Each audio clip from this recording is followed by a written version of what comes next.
प्रिय भक्तों, आज हम आपको माता लक्ष्मी का एक ऐसा दिव्य और चमत्कारी मंत्र बताने जा रहे हैं जिस मंत्र का जाप या श्रवण अगर आप 108 बार कर लेते हैं तो आपके जीवन में धन, सुख, सुविधा और सफलता सब कुछ प्रवेश कर जाती है और आपको जीवन में वह सब कुछ प्राप्त होता है जिसकी भी आप कामना करते हैं। यह माता लक्ष्मी का अत्यंत दिव्य मंत्र है।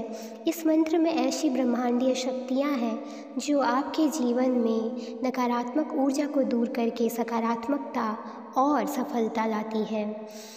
इस मंत्र को रोज़ सुबह या शाम को आप माता लक्ष्मी की मूर्ति या तस्वीर को सामने रखकर लाल या गुलाबी वस्त्र पहनकर जाप या श्रवण कर सकते हैं। 11, 21 या 108 बार इस मंत्र का जाप या श्रवण करना अत्यंत शुभ फल देता है। तो चलिए देर किस बात की, मंत्र को शुरू करते हैं। मंत्र कुछ इस प्रकार है।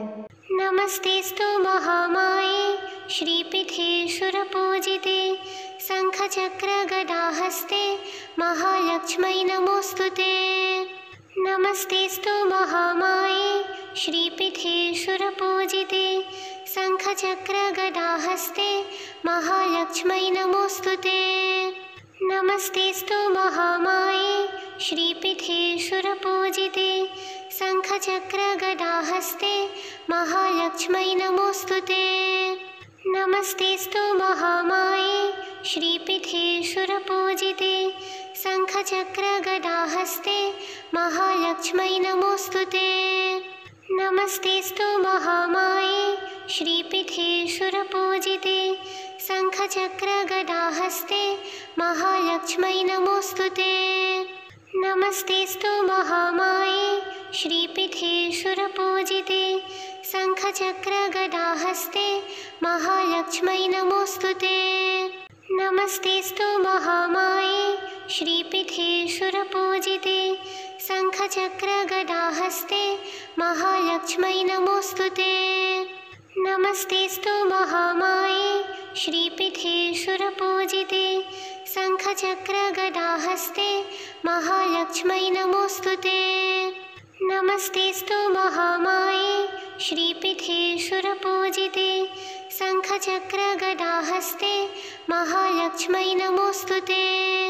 नमस्तेस्तु महामाये श्रीपीठे सुरपूजिते शंखचक्र गदाहस्ते महालक्ष्मी नमोस्तुते। नमस्तेस्तु महामाये श्रीपीठे सुरपूजिते शंखचक्र गदाहस्ते महालक्ष्मी नमोस्तुते।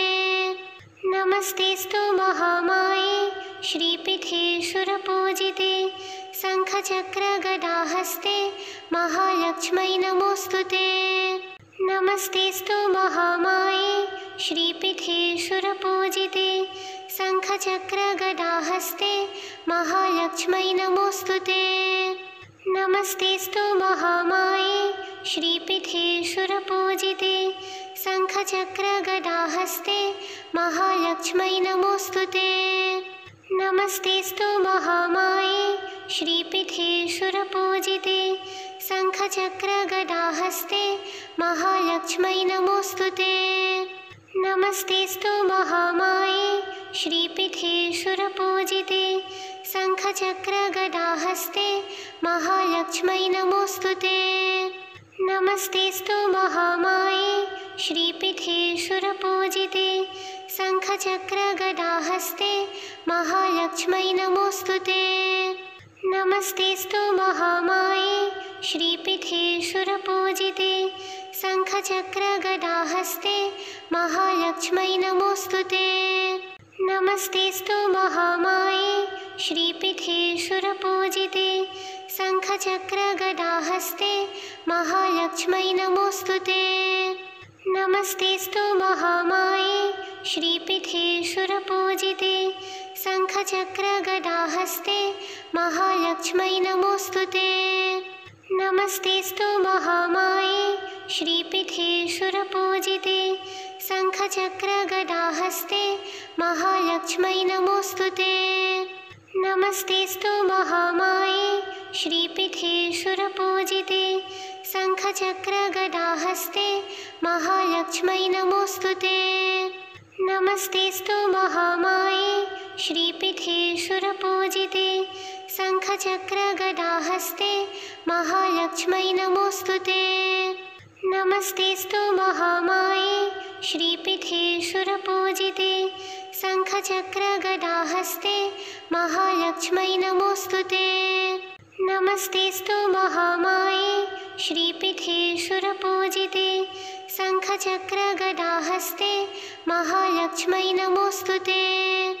नमस्तेस्तु महामाये श्रीपीठे सुरपूजिते शङ्खचक्रगदाहस्ते महालक्ष्मै नमोऽस्तुते। नमस्तेस्तु महामाये श्रीपीठे सुरपूजिते शङ्खचक्रगदाहस्ते महालक्ष्मै नमोऽस्तुते। नमस्तेस्तु महामाये श्रीपीठे सुरपूजिते शङ्खचक्रगदाहस्ते महालक्ष्मै नमोऽस्तुते। नमस्तेस्तु महामाये श्रीपीठे सुरपूजिते शङ्खचक्रगदाहस्ते महालक्ष्मै नमोऽस्तुते। नमस्तेस्तु महामाये श्रीपीठे सुरपूजिते शङ्खचक्रगदाहस्ते महालक्ष्मै नमोऽस्तुते। नमस्तेस्तु महामाये श्रीपीठे सुरपूजिते शङ्खचक्रगदाहस्ते महालक्ष्मै नमोऽस्तुते। नमस्तेस्तु महामाये श्रीपीठे सुरपूजिते शङ्खचक्रगदाहस्ते महालक्ष्मै नमोऽस्तुते। नमस्तेस्तु महामाये श्रीपीठे सुरपूजिते शङ्खचक्रगदाहस्ते महालक्ष्मै नमोऽस्तुते। नमस्तेस्तु महामाये श्रीपीठे सुरपूजिते शङ्खचक्रगदाहस्ते महालक्ष्मै नमोऽस्तुते। नमस्तेस्तु महामाये श्रीपीठे सुरपूजिते शङ्खचक्रगदाहस्ते महालक्ष्मै नमोऽस्तुते। नमस्तेस्तु महामाये श्रीपीठे सुरपूजिते शङ्खचक्रगदाहस्ते महालक्ष्मै नमोऽस्तुते। नमस्तेस्तु महामाये श्रीपीठे सुरपूजिते शङ्खचक्रगदाहस्ते महालक्ष्मै नमोऽस्तुते। नमस्तेस्तु महामाये श्रीपीठे सुरपूजिते शङ्खचक्रगदाहस्ते महालक्ष्मै नमोऽस्तुते। नमस्तेस्तु महामाये श्रीपीठे सुरपूजिते शङ्खचक्रगदाहस्ते महालक्ष्मै नमोऽस्तुते। नमस्तेस्तु महामाये श्रीपीठे सुरपूजिते शङ्खचक्रगदाहस्ते महालक्ष्मै नमोऽस्तुते। नमस्तेस्तु महामाये श्रीपीठे सुरपूजिते शङ्खचक्रगदाहस्ते महालक्ष्मै नमोऽस्तुते। नमस्तेस्तु महामाये श्रीपीठे सुरपूजिते शङ्खचक्रगदाहस्ते महालक्ष्मै नमोऽस्तुते। नमस्तेस्तु महामाये श्रीपीठे सुरपूजिते शङ्खचक्रगदाहस्ते महालक्ष्मै नमोऽस्तुते। नमस्तेस्तु महामाये श्रीपीठे सुरपूजिते शङ्खचक्रगदाहस्ते महालक्ष्मै नमोऽस्तुते। नमस्तेस्तु महामाये श्रीपीठे सुरपूजिते शङ्खचक्रगदाहस्ते महालक्ष्मै नमोऽस्तुते।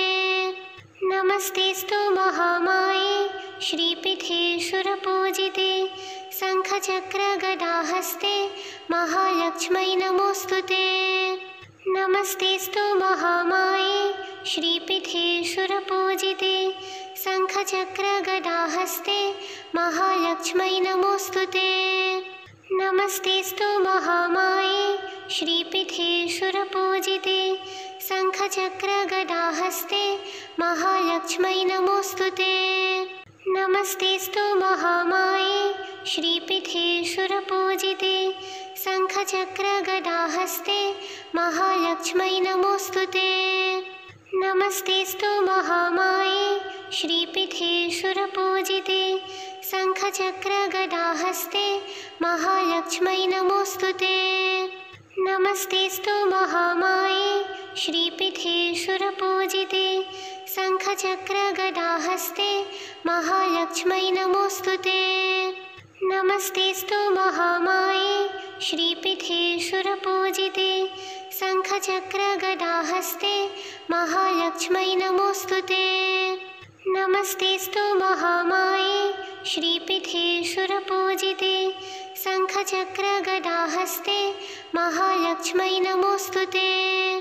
नमस्तेऽस्तु महामाये श्रीपीठे सुरपूजिते शङ्खचक्रगदाहस्ते महालक्ष्मै नमोऽस्तु ते। नमस्तेऽस्तु महामाये श्रीपीठे सुरपूजिते शङ्खचक्रगदाहस्ते महालक्ष्मै नमोऽस्तु ते। नमस्तेऽस्तु महामाये श्रीपीठे सुरपूजिते शङ्खचक्रगदाहस्ते महालक्ष्मै नमोऽस्तु ते। नमस्तेऽस्तु महामाये श्रीपीठे सुरपूजिते शङ्खचक्रगदाहस्ते महालक्ष्मै नमोऽस्तु ते। नमस्तेऽस्तु महामाये श्रीपीठे सुरपूजिते शङ्खचक्रगदाहस्ते महालक्ष्मै नमोऽस्तु ते। नमस्तेऽस्तु महामाये श्रीपीठे सुरपूजिते शङ्खचक्रगदाहस्ते महालक्ष्मै नमोऽस्तु ते। नमस्तेऽस्तु महामाये श्रीपीठे सुरपूजिते शङ्खचक्रगदाहस्ते महालक्ष्मै नमोऽस्तु ते। नमस्तेऽस्तु महामाये श्रीपीठे सुरपूजिते शङ्खचक्रगदाहस्ते महालक्ष्मै नमोऽस्तु ते।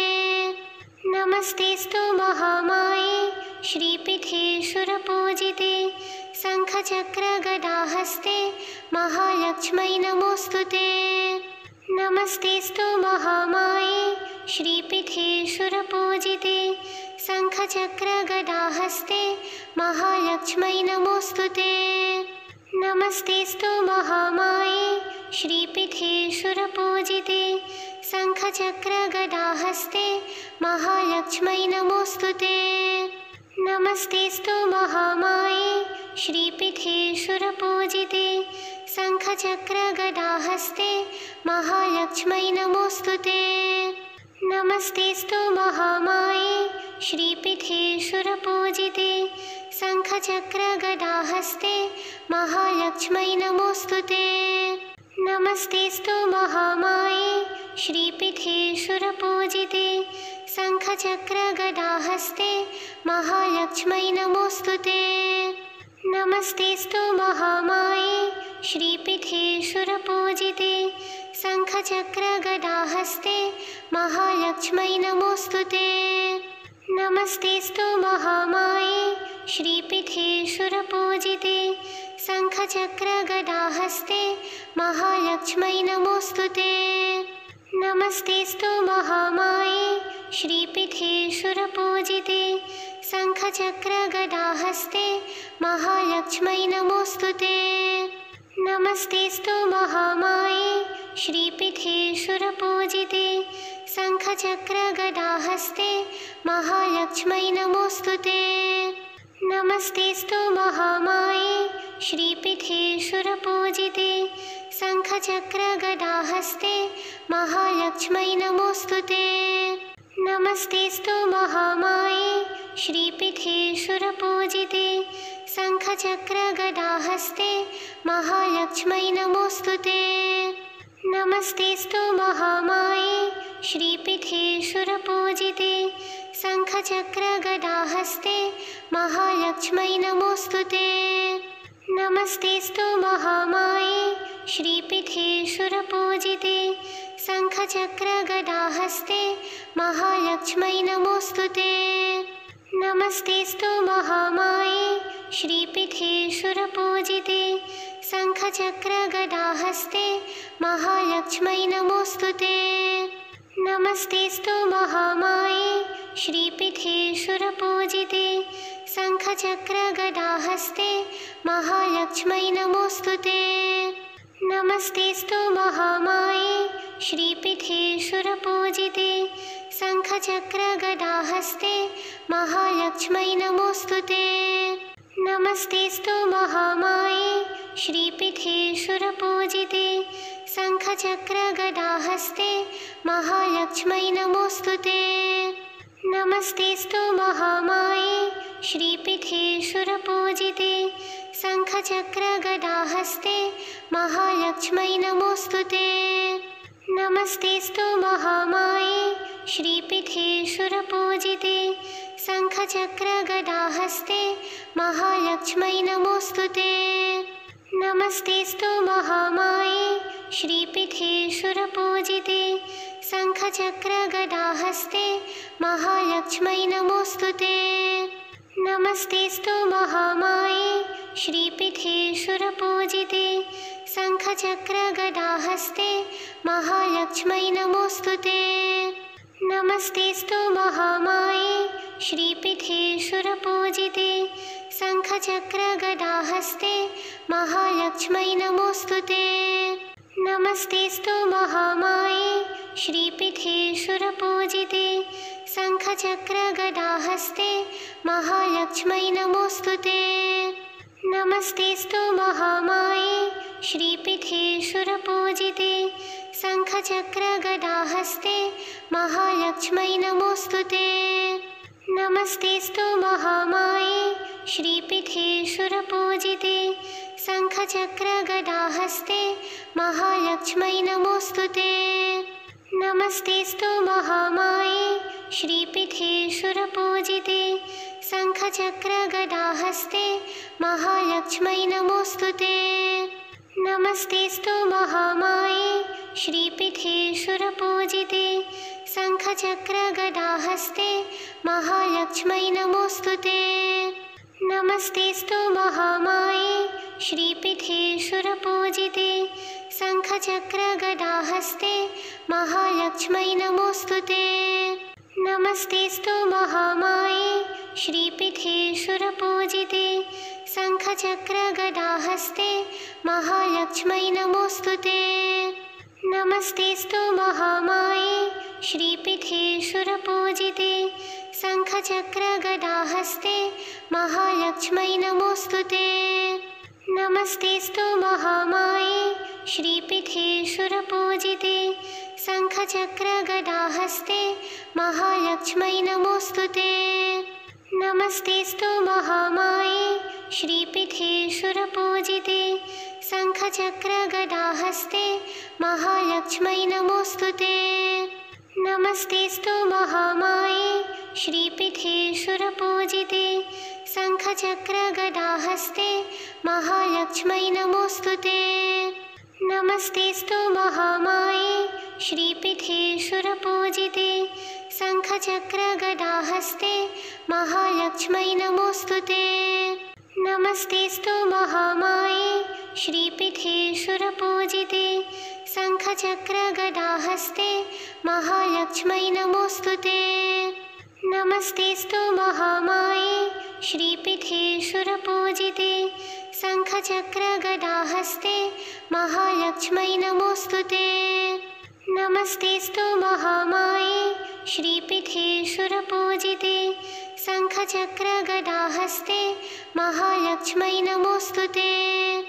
नमस्तेऽस्तु महामाये श्रीपीठे सुरपूजिते शङ्खचक्रगदाहस्ते महालक्ष्मै नमोऽस्तु ते। नमस्तेऽस्तु महामाये श्रीपीठे सुरपूजिते शङ्खचक्रगदाहस्ते महालक्ष्मै नमोऽस्तु ते। नमस्तेऽस्तु महामाये श्रीपीठे सुरपूजिते शङ्खचक्रगदाहस्ते महालक्ष्मै नमोऽस्तु ते। नमस्तेऽस्तु महामाये श्रीपीठे सुरपूजिते शङ्खचक्रगदाहस्ते महालक्ष्मै नमोऽस्तु ते। नमस्तेऽस्तु महामाये श्रीपीठे सुरपूजिते शङ्खचक्रगदाहस्ते महालक्ष्मै नमोऽस्तु ते। नमस्तेऽस्तु महामाये श्रीपीठे सुरपूजिते शङ्खचक्रगदाहस्ते महालक्ष्मै नमोऽस्तुते। नमस्तेऽस्तु महामाये श्रीपीठे सुरपूजिते शङ्खचक्रगदाहस्ते महालक्ष्मै नमोऽस्तुते। नमस्तेऽस्तु महामाये श्रीपीठे सुरपूजिते शङ्खचक्रगदाहस्ते महालक्ष्मै नमोऽस्तुते। नमस्तेऽस्तु महामाये श्रीपीठे सुरपूजिते शङ्खचक्रगदाहस्ते महालक्ष्मै नमोऽस्तुते। नमस्तेऽस्तु महामाये श्रीपीठे सुरपूजिते शङ्खचक्रगदाहस्ते महालक्ष्मै नमोऽस्तुते। नमस्तेऽस्तु महामाये श्रीपीठे सुरपूजिते शङ्खचक्रगदाहस्ते महालक्ष्मै नमोऽस्तुते।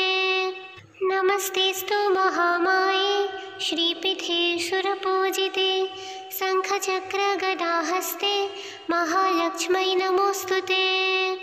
नमस्तेऽस्तु महामाये श्रीपीठे सुरपूजिते शङ्खचक्रगदाहस्ते महालक्ष्मै नमोऽस्तुते। नमस्तेऽस्तु महामाये श्रीपीठे सुरपूजिते शङ्खचक्रगदाहस्ते महालक्ष्मै नमोऽस्तुते। नमस्तेऽस्तु महामाये श्रीपीठे सुरपूजिते शङ्खचक्रगदाहस्ते महालक्ष्मै नमोऽस्तुते। नमस्तेऽस्तु महामाये श्रीपीठे सुरपूजिते शङ्खचक्रगदाहस्ते महालक्ष्मै नमोऽस्तुते। नमस्तेऽस्तु महामाये श्रीपीठे सुरपूजिते शङ्खचक्रगदाहस्ते महालक्ष्मै नमोऽस्तुते। नमस्तेऽस्तु महामाये श्रीपीठे सुरपूजिते शङ्खचक्रगदाहस्ते महालक्ष्मै नमोऽस्तुते। नमस्तेऽस्तु महामाये श्रीपीठे सुरपूजिते शङ्खचक्रगदाहस्ते महालक्ष्मै नमोऽस्तुते। नमस्तेऽस्तु महामाये श्रीपीठे सुरपूजिते शङ्खचक्रगदाहस्ते महालक्ष्मै नमोऽस्तुते। नमस्तेऽस्तु महामाये श्रीपीठे सुरपूजिते शङ्खचक्रगदाहस्ते महालक्ष्मै नमोऽस्तुते।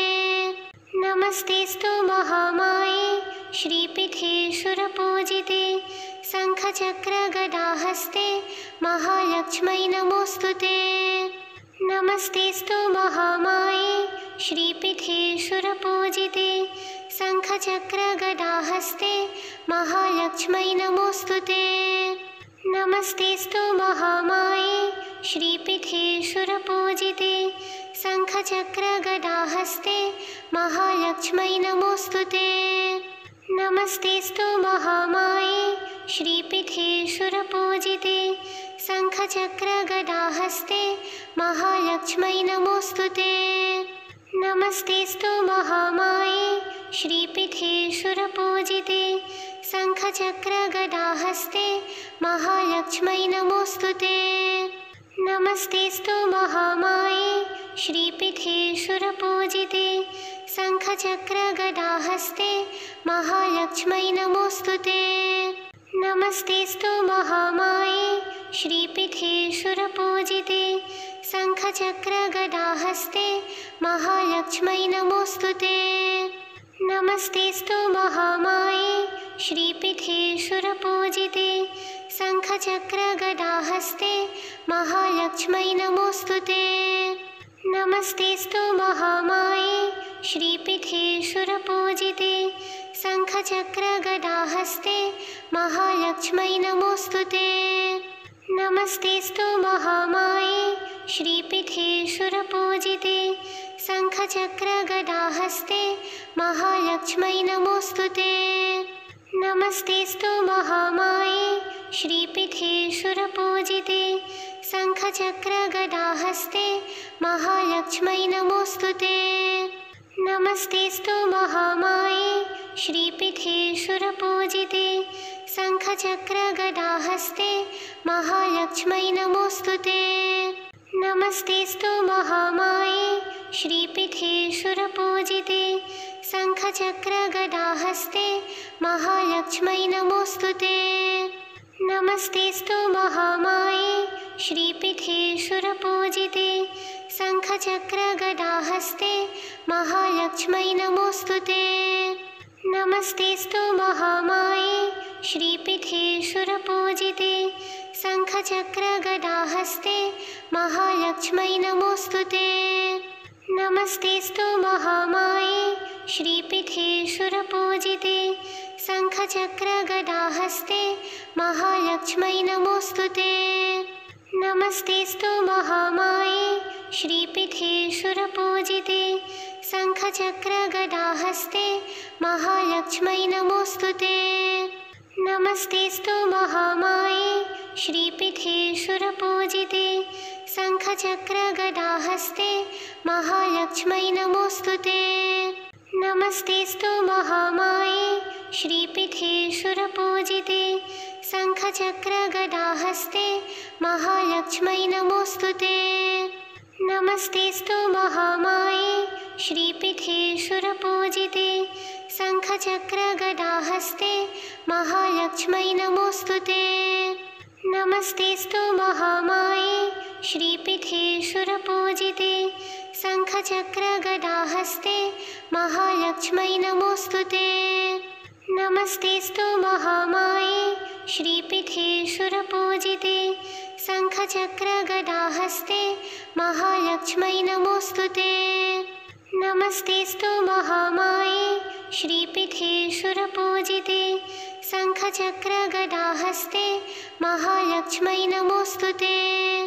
नमस्तेऽस्तु महामाये श्रीपीठे सुरपूजिते शङ्खचक्रगदाहस्ते महालक्ष्मै नमोऽस्तु ते।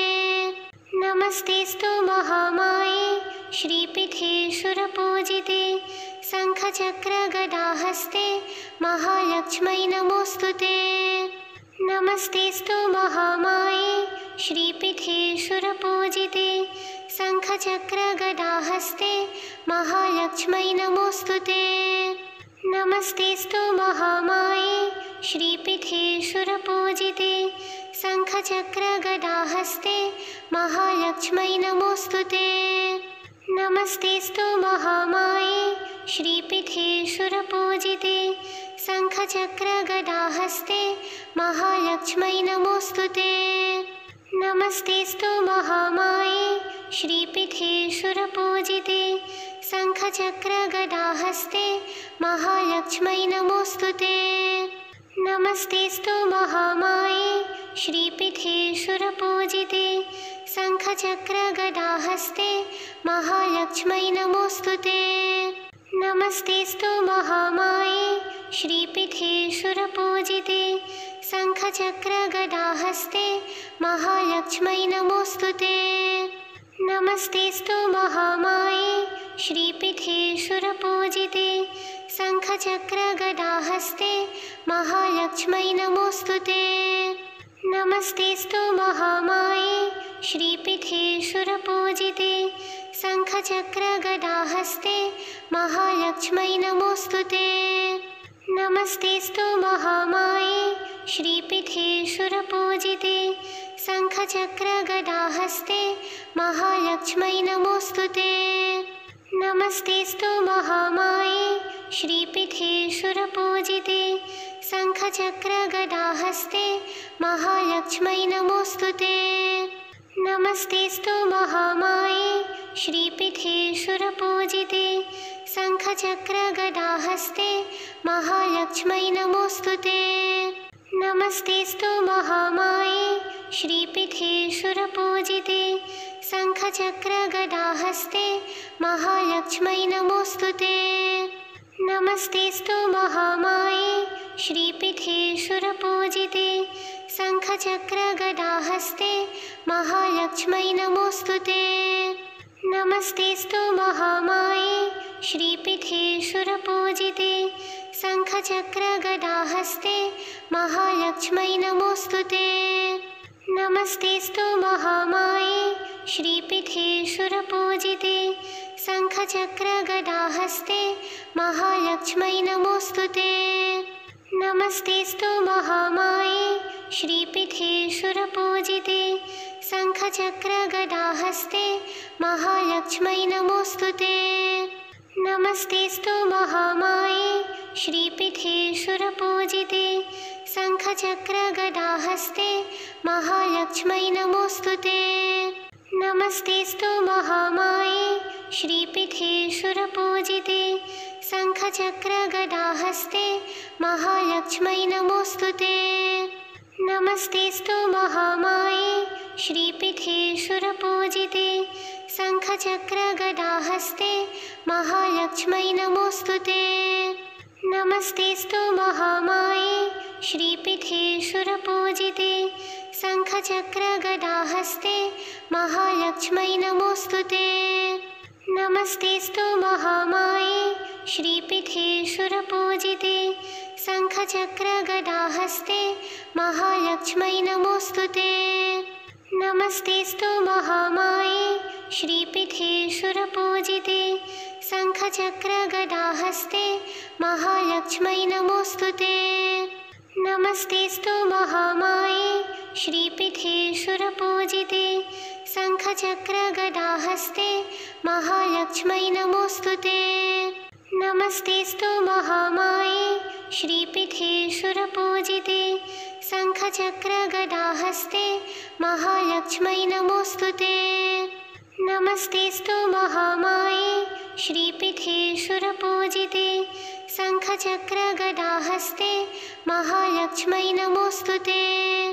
नमस्तेऽस्तु महामाये श्रीपीठे सुरपूजिते शङ्खचक्रगदाहस्ते महालक्ष्मै नमोऽस्तुते।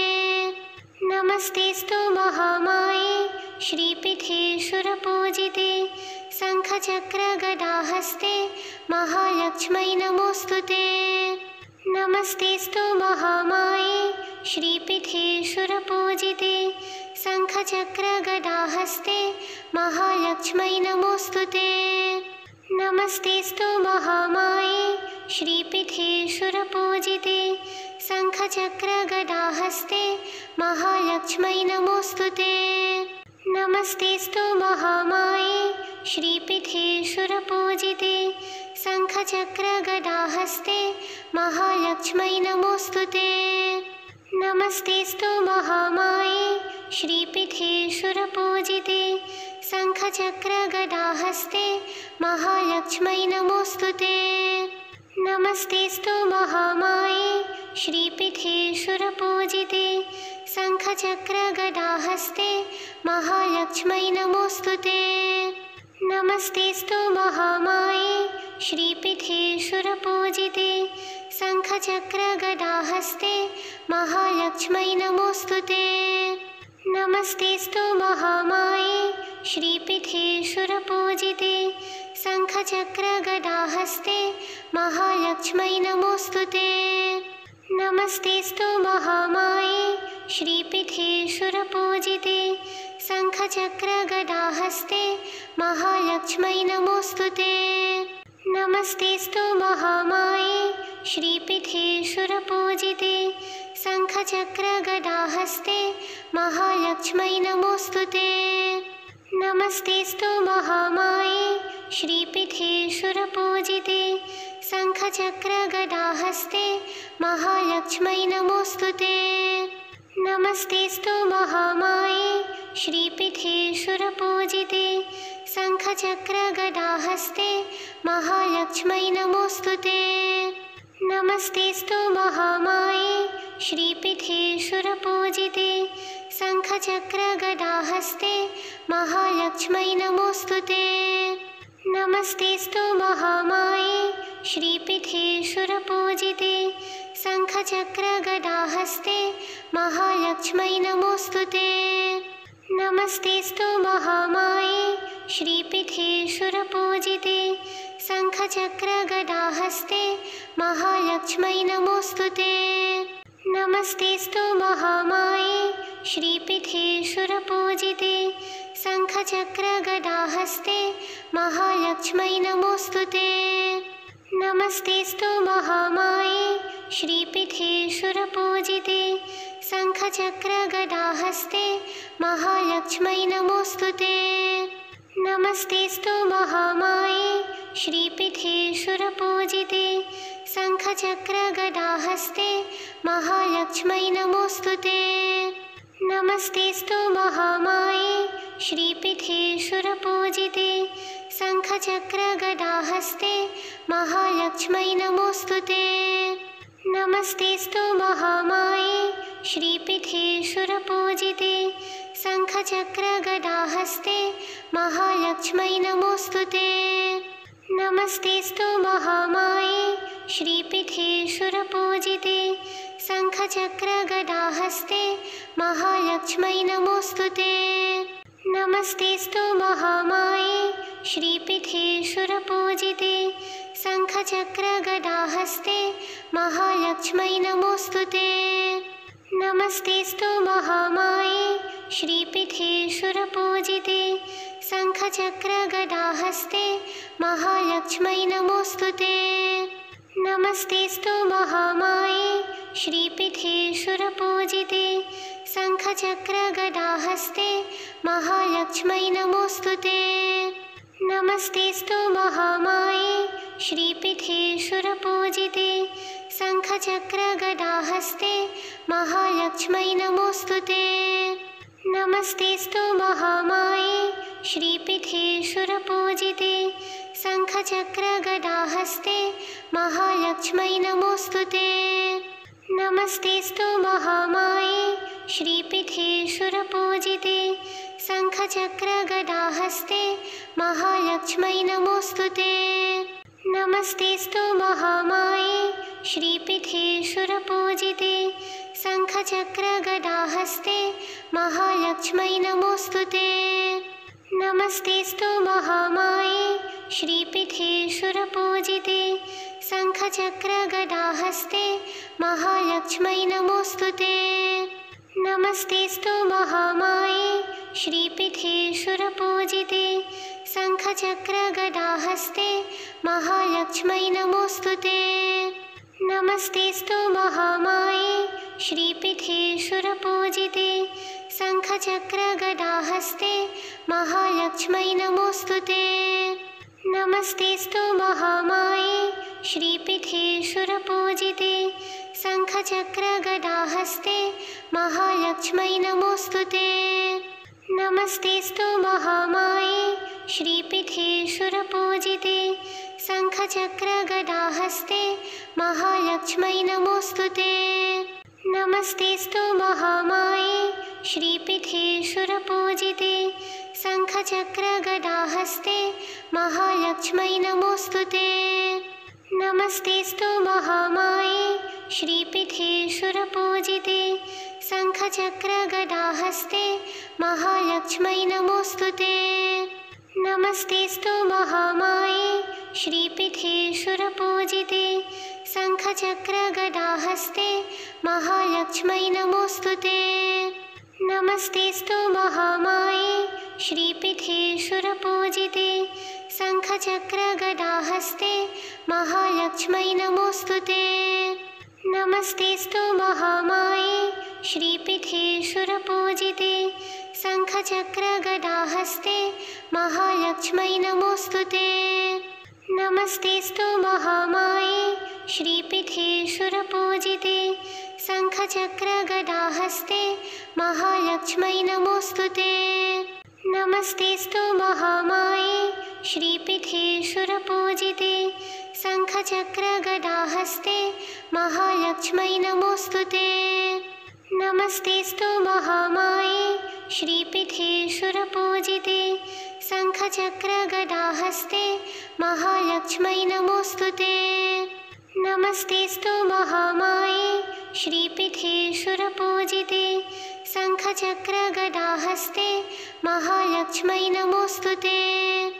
नमस्तेऽस्तु महामाये श्रीपीठे सुरपूजिते शङ्खचक्रगदाहस्ते महालक्ष्मै नमोऽस्तु ते।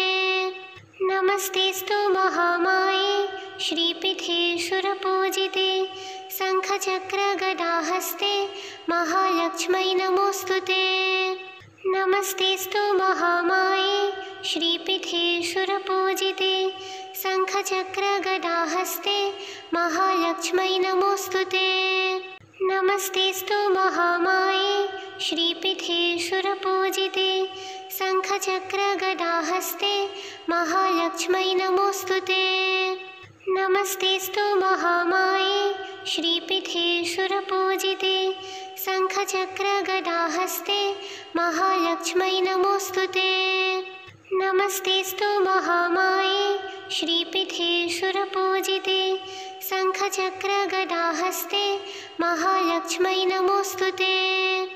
नमस्तेऽस्तु महामाये श्रीपीठे सुरपूजिते शङ्खचक्रगदाहस्ते महालक्ष्मै नमोऽस्तुते। नमस्तेऽस्तु महामाये श्रीपीठे सुरपूजिते शङ्खचक्रगदाहस्ते महालक्ष्मै नमोऽस्तुते। नमस्तेऽस्तु महामाये श्रीपीठे सुरपूजिते शङ्खचक्रगदाहस्ते महालक्ष्मै नमोऽस्तुते। नमस्तेऽस्तु महामाये श्रीपीठे सुरपूजिते शङ्खचक्रगदाहस्ते महालक्ष्मै नमोऽस्तुते। नमस्तेऽस्तु महामाये श्रीपीठे सुरपूजिते शङ्खचक्रगदाहस्ते महालक्ष्मै नमोऽस्तुते। नमस्तेऽस्तु महामाये श्रीपीठे सुरपूजिते शङ्खचक्रगदाहस्ते महालक्ष्मै नमोऽस्तुते। नमस्तेऽस्तु महामाये श्रीपीठे सुरपूजिते शङ्खचक्रगदाहस्ते महालक्ष्मै नमोऽस्तुते। नमस्तेऽस्तु महामाये श्रीपीठे सुरपूजिते शङ्खचक्रगदाहस्ते महालक्ष्मै नमोऽस्तुते। नमस्तेऽस्तु महामाये श्रीपीठे सुरपूजिते शङ्खचक्रगदाहस्ते महालक्ष्मै नमोऽस्तुते। नमस्तेऽस्तु महामाये श्रीपीठे सुरपूजिते शङ्खचक्रगदाहस्ते महालक्ष्मै नमोऽस्तुते। नमस्तेऽस्तु महामाये श्रीपीठे सुरपूजिते शङ्खचक्रगदाहस्ते महालक्ष्मै नमोऽस्तुते। नमस्तेऽस्तु महामाये श्रीपीठे सुरपूजिते शङ्खचक्रगदाहस्ते महालक्ष्मै नमोऽस्तुते। नमस्तेऽस्तु महामाये श्रीपीठे सुरपूजिते शङ्खचक्रगदाहस्ते महालक्ष्मै नमोऽस्तुते। नमस्तेऽस्तु महामाये श्रीपीठे सुरपूजिते शङ्खचक्रगदाहस्ते महालक्ष्मै नमोऽस्तुते। नमस्तेऽस्तु महामाये श्रीपीठे सुरपूजिते शङ्खचक्रगदाहस्ते महालक्ष्मै नमोऽस्तुते। नमस्तेऽस्तु महामाये श्रीपीठे सुरपूजिते शङ्खचक्रगदाहस्ते महालक्ष्मै नमोऽस्तुते। नमस्तेऽस्तु महामाये श्रीपीठे सुरपूजिते शङ्खचक्रगदाहस्ते महालक्ष्मै नमोऽस्तुते। नमस्तेऽस्तु महामाये श्रीपीठे सुरपूजिते शङ्खचक्रगदाहस्ते महालक्ष्मै नमोऽस्तुते। नमस्तेऽस्तु महामाये श्रीपीठे सुरपूजिते शङ्खचक्रगदाहस्ते महालक्ष्मै नमोऽस्तुते। नमस्तेऽस्तु महामाये श्रीपीठे सुरपूजिते शङ्खचक्रगदाहस्ते महालक्ष्मै नमोऽस्तुते। नमस्तेऽस्तु महामाये श्रीपीठे सुरपूजिते शङ्खचक्रगदाहस्ते महालक्ष्मै नमोऽस्तुते। नमस्तेऽस्तु महामाये श्रीपीठे सुरपूजिते शङ्खचक्रगदाहस्ते महालक्ष्मै नमोऽस्तुते। नमस्तेऽस्तु महामाये श्रीपीठे सुरपूजिते शङ्खचक्रगदाहस्ते महालक्ष्मै नमोऽस्तुते। नमस्तेऽस्तु महामाये श्रीपीठे सुरपूजिते शङ्खचक्रगदाहस्ते महालक्ष्मै नमोऽस्तुते। नमस्तेऽस्तु महामाये श्रीपीठे सुरपूजिते शङ्खचक्रगदाहस्ते महालक्ष्मै नमोऽस्तुते।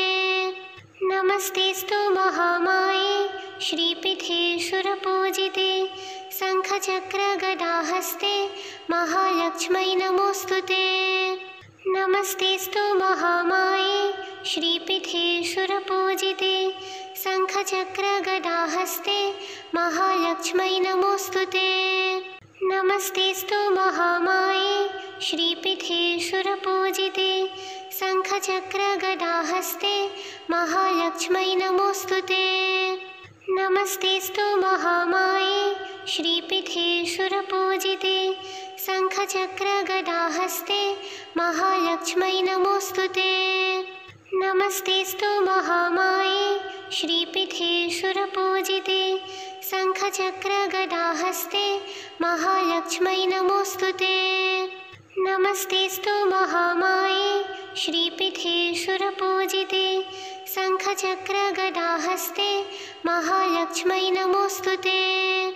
नमस्तेऽस्तु महामाये श्रीपीठे सुरपूजिते शङ्खचक्रगदाहस्ते महालक्ष्मै नमोऽस्तुते। नमस्तेऽस्तु महामाये श्रीपीठे सुरपूजिते शङ्खचक्रगदाहस्ते महालक्ष्मै नमोऽस्तुते।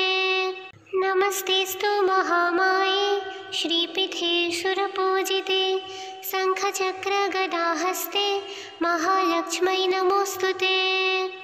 नमस्तेऽस्तु महामाये श्रीपीठे सुरपूजिते शङ्खचक्रगदाहस्ते महालक्ष्मै नमोऽस्तुते। नमस्तेऽस्तु महामाये श्रीपीठे सुरपूजिते शङ्खचक्रगदाहस्ते महालक्ष्मै नमोऽस्तुते। नमस्तेऽस्तु महामाये श्रीपीठे सुरपूजिते शङ्खचक्रगदाहस्ते महालक्ष्मै नमोऽस्तुते। नमस्तेऽस्तु महामाये श्रीपीठे सुरपूजिते शङ्खचक्रगदाहस्ते महालक्ष्मै नमोऽस्तुते। नमस्तेऽस्तु महामाये श्रीपीठे सुरपूजिते शङ्खचक्रगदाहस्ते महालक्ष्मै नमोऽस्तुते। नमस्तेऽस्तु महामाये श्रीपीठे सुरपूजिते शङ्खचक्रगदाहस्ते महालक्ष्मै नमोऽस्तुते। नमस्तेऽस्तु महामाये श्रीपीठे सुरपूजिते शङ्खचक्रगदाहस्ते महालक्ष्मै नमोऽस्तुते। नमस्तेऽस्तु महामाये श्रीपीठे सुरपूजिते शङ्खचक्रगदाहस्ते महालक्ष्मै नमोऽस्तुते। नमस्तेऽस्तु महामाये श्रीपीठे सुरपूजिते शङ्खचक्रगदाहस्ते महालक्ष्मै नमोऽस्तुते। नमस्तेऽस्तु महामाये श्रीपीठे सुरपूजिते शङ्खचक्रगदाहस्ते महालक्ष्मै नमोऽस्तुते। नमस्तेऽस्तु महामाये श्रीपीठे सुरपूजिते शङ्खचक्रगदाहस्ते महालक्ष्मै नमोऽस्तुते।